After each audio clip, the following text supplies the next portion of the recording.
I think of Secrets of My Suburban Life as being a novel about a girl named Ren Dark, whose novelist mother is crushed to death by a stack of Harry Potter books.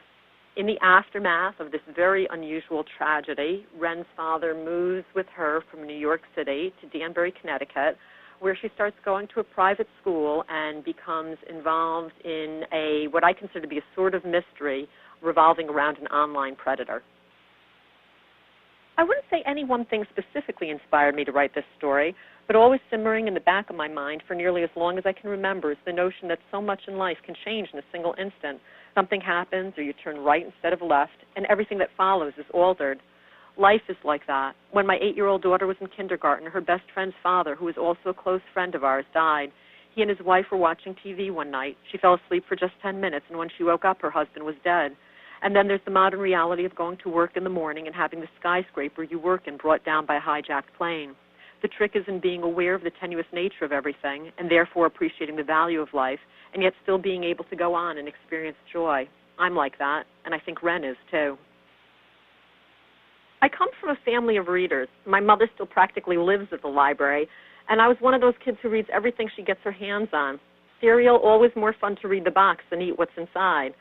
I always read a wide variety, still do, and that may be one of the reasons why I'm interested in writing in such a wide variety of genres on such a wide variety of subjects. And some specific books have influenced my work now. For example, A Separate Piece by John Knowles was one of my favorite books back then, and the next book I'd like to write for teens would be a contemporary version, focusing on the insidious nature and tragic consequences of female jealousy, set at a girls' boarding school and using the Iraq War as a backdrop. My adult and teen works often overlap, minding the same themes in different ways in terms of plot and action. For example, The Thin Pink Line is an adult comedic novel and deals with a slightly crazy woman faking an entire pregnancy, while the YA novel Angel's Choice dealt in a very serious fashion with a high school senior going through a very real pregnancy. Another instance of this would be the adult novel A Little Change of Face, about a 30-something librarian with perfect breasts wondering what life would be like if she weren't so attractive. And the forthcoming tween novel, Me in Between, is about a precociously well-breasted 12-year-old who feels conflicted about her assets.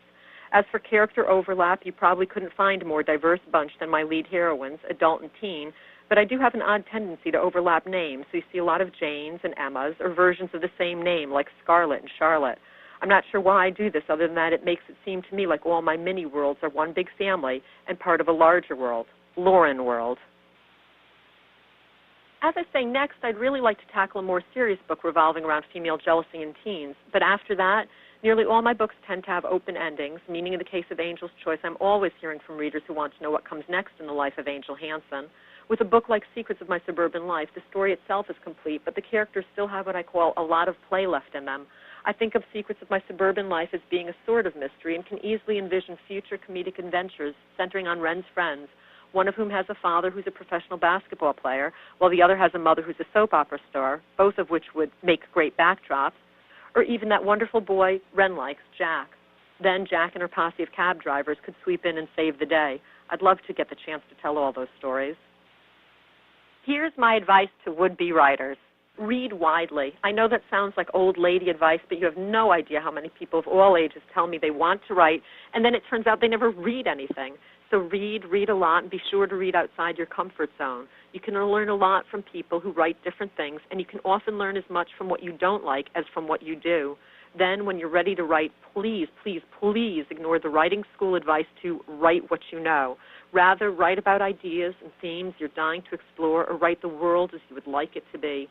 Finally, the last thing I say to every would-be writer, no matter what the age, if being a writer is what you truly dream to be, then always remember, the only person who can ever really take you out of the game is you.